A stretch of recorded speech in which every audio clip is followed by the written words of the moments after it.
So today I'm going to talk about tips, hacks, beauty secrets, whatever you want to call it, that I have learned over the past 55 years. Hey everyone, it's Melissa. Yes, I'm going to talk about what I've learned over the past 55 years, and you may wonder why I chose that number. I started getting interested in makeup and skincare, mainly for acne then, and hair, and just ways to make myself look better at that age in my teen years. And so I started reading magazines and learning little tricks. And I was at the age of 14, so I'm 69 now, so 55 years of doing these things. And I was interested, I'm still interested in makeup and skincare and hair and things like that. And so I thought I would talk about what I have learned over these past 55 years.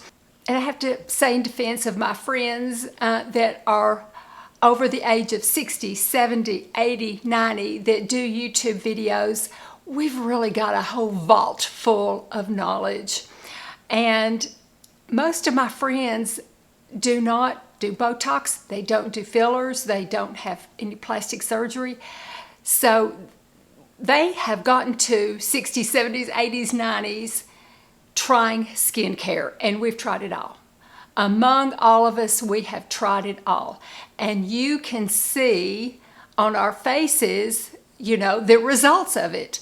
I know that there's a lot of younger, like dermatologists and skincare professionals and stuff on here, and younger people that do videos, but we have lived it, and you see on us the results, whereas they still don't know yet if things like that are going to work for them because they haven't reached the elder years yet. So I did want to tell you to please, there's too many to mention, and I'll forget someone because there's probably people I haven't even discovered yet that are over these older ages that do videos. And so I wonder if we should do a hashtag, maybe just over 60 or over 60 YouTuber, something like that, something over 60. And then you can look for that. Let's do over 60. And you can look for that hashtag, and you will find videos of these lovely women that have the most amazing tips to share. So today, these are my tips to share, and I hope other people will do it too, so that we can all learn from the wisdom that this group has. Okay, so I'll get off my soapbox now. The first one was realizing how eye sleep affects wrinkles. I realized this when I was 14 years old, because back then, we didn't have blow dryers. We had hair dryers that were kind of lame, but we didn't have blow dryers, we didn't have flat irons, we didn't have curling irons or anything like that. So we would wash our hair at night, or this is what I did, I think most of y'all did too, and we'd sleep on great big rollers or orange juice cans. I remember I took the biggest rollers I could find, they were brush rollers, took the brush out, and I would set my hair.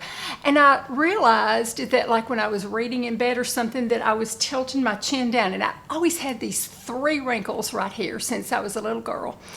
And I remember thinking, if I sleep with my head tilting down, those 3 wrinkles are going to be, they're going to be really deep, but by the time I'm really, really old, like 40 or 50, because that's old then. So I remember I got into the habit of sleeping with the pillow back there to keep my head tilted back. So today, I don't sleep with rollers in my hair anymore, but I still sleep with my head tilted back to, try to not make these 3 wrinkles deeper in my neck. So sleeping on my back is something I discovered early. And this I mentioned the other day. I read in, I think, 17 magazine that when you're putting on your makeup, not to raise your eyebrows, because doing it day after day, by the time you get to that old age of 40 or 50, you'll have deep wrinkles in your forehead. And instead, when you put on your makeup, to drop your jaw.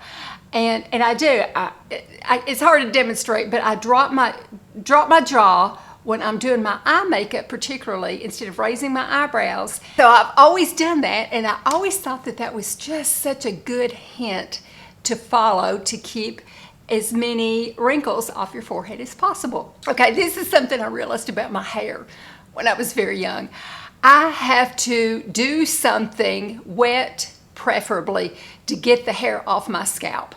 My hair is thin, it's fine, and it plasters to my scalp. I'm not talking that it just lays there smoothly. It plasters, and then it goes out, and it looks odd and bad, and you can see like parts of my scalp when it plasters to it if I don't lift it up some way. So if I don't like wash it upside down in the sink, on my final rinse in the shower, I will flip it upside down and let the water run through it and lift it off my scalp. And if I can't do that before I put the towel on my head, I will take my fingers and while it's wet and lift it up that way. I have to, if I'm going to dry my hair naturally, I have to do some heat lifting on that root. And I learned that about 14. And another one that I do is I try to keep, and this is not for everybody, but this is just what I pass it on. I keep as much moisture away from my skin as I can. What I mean is I don't add an extra moisturizer. There's, softening agents to help things spread in your makeup and your sunscreen and your skin care, and preservatives and things like that that can add some moisture to your skin. I'm just talking about, I don't do a dedicated moisturizer added to my skin. I try to dry my skin out. I try to keep my skin as moisture free as I can because it's firmer. When I add moisturizer, it gets lax and sags a lot, and there's a big difference. And another thing that I have found, the more you wash your hair, the oilier it gets.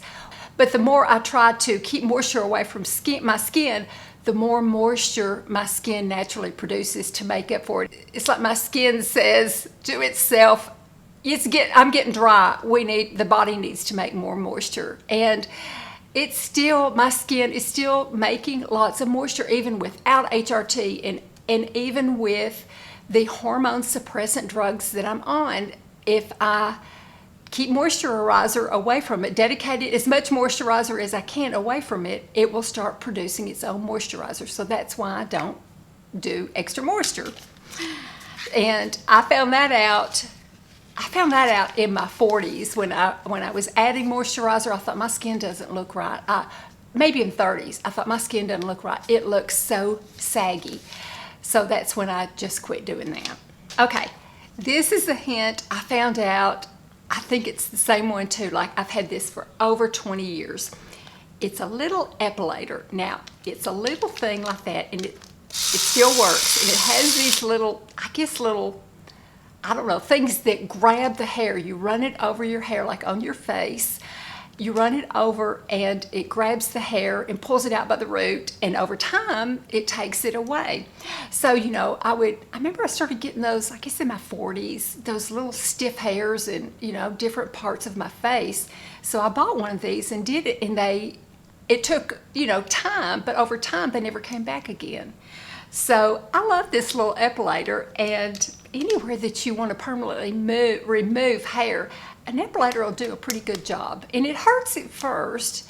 You just kind of just do it and then press on the area. I would do that. But after a while, I think the root just starts coming out. I think the hair just starts coming out so easily, it doesn't really hurt as much anymore. So an epilator, I think that's a good beauty hack. I really do. And when you're using Retin-A, you can't wax, and really you can't do Nair. You can shave, but even that can irritate your skin when you're doing lots of harsher things on it. But for some reason, this epilator doesn't irritate at all. So I highly recommend it. Another thing I have done day after day, twice a day, morning and evening, year after year, is when I wash my face, I look down into a mirror and I pull my skin up. I've demonstrated it a bunch of times. On my neck, up, on my jawline, up around here. And I just think that that's a good habit to do. I see people will do their skin down like that, and it may not affect them, but it would affect me if I did that year after year. But going up and making sure that I went up on, on my products that I do, I just think it's just, on my skin anyway, it's just a good habit to have to help lift. When I was 14, there's a little bunny rabbit right out there. So cute, hopping along. Anyway, when I was 14, I started doing slow, open exercises, especially with my hips. And so I wanted to try for cheerleaders. So I wanted to be able to do the splits. And since then, except when I've had surgery or been sick or something, every single day I have done exercises that help to strengthen and help my joints and open up my body, open up my joints. And I still do it to this day, and I pretty much do the same exercises. So I spread my legs and I go down and touch the floor and I do slow movements. I don't care for fast things, which that's a mistake. I should do some cardio work. I keep saying I'm gonna try to start walking when this heat goes down. I've had my third off subject, non sequitur, but I've had my third bout of vasculitis on my calves and on my shins. And so they've taken me off the hormone suppressant drug that I'm currently on. I have to be off of it for 2 weeks, then they're gonna start me on tamoxifen to see if that's what it is. That's the only thing they can figure out why I keep getting this vasculitis. But anyway, and it's painful. But anyway, back to the subject. Yes, I need to walk more, and hopefully when this heat and my legs clear up better, I can do that. But I just enjoy the strength of feeling my joints be loose and strong and feeling my legs be strong. I do weights slowly. I do leg weights slowly. I do yoga type things, and that's another thing. I've been looking up some yoga tapes to start doing those, but I enjoy those slow things, and I think it's just helped me feel not only physically strong but emotionally strong and grounded and open, like I'm doing something good for my body. That has helped me emotionally and physically to do yoga type things, to do exercises that open up my hips and make my joints strong. So I've enjoyed that. And when I get started on yoga, I will share who I end up watching, because I've been watching several tapes. I found one woman, I can't remember her name now, I've got her marked, that I like her yoga system. So I'll probably talk about that later. This is something that I thought was interesting. When I was in high school, I remember I had this eyeliner that it was a dark eyeshadow, and I remember I took a little brush and I put it not quite on the waterline, but I put it right above the eyelashes, real close to the waterline, and I did the same thing on my upper. And I remember that people at my high school, they went, "Oh my gosh, what have you done to your eyes? That is so interesting. It really brings out your eyelashes." And so I realized early on that, doing some tight lining, I didn't do it again for years until I started doing YouTube. But, well, no, that is not true. I started doing it again in my 40s. But adding some tight lining was something I discovered early and played with over the years because I realized how it would enhance my eyelashes. The next one is diet. And I don't do diet videos because I have Crohn's disease, so sometimes I have to eat differently from other people. And I remember when I was a teenager, starting about 14, I was never a picky eater, but I always ate a variety of things, lots of meats and vegetables and fruits, because I wanted to keep my skin clear. I had problems with acne. And so I got interested in skincare early and my diet early and drinking lots of water. I remember thinking, if I drink lots of water, it'll help my acne. And so I started doing that. But having a well-balanced diet was something that I did early. But except for the Crohn's, it's always kind of served me well. It's kind of just always kept my weight even. It's always just made me feel like I was taking the best care of myself. It always made me feel like I was getting the proper vitamins from food that I needed to have. So I think having a well-balanced diet was something I discovered early and always stuck with. Okay, another one that I discovered when all the Color Me Beautiful stuff came out. But I did this, and I wear all different seasons, all different colors.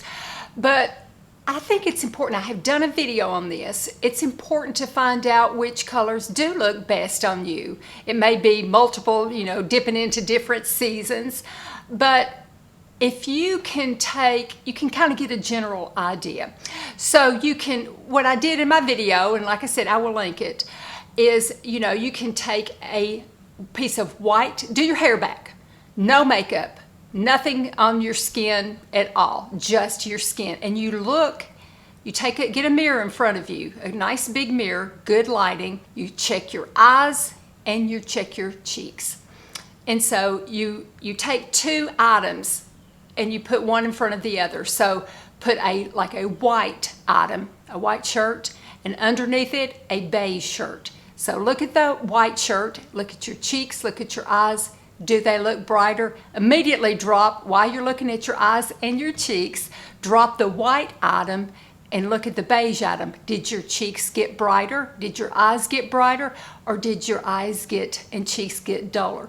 Do the white back up again. Did it get brighter? So do that with several different colors. Take an olive and an emerald green. Did the olive make your eyes look brighter and your cheeks brighter, or did the green go back and forth, and you'll get an idea of different colors, which ones look better on you, the cool ones or the warmer ones. And you can start to tell which colors are kind of cool and which colors are kind of red. You can look kind of warm. You can look at a red and you can see that the red, take a red that looks like, hold them next to each other. See which one's more of an orange red. See which one's a pure red.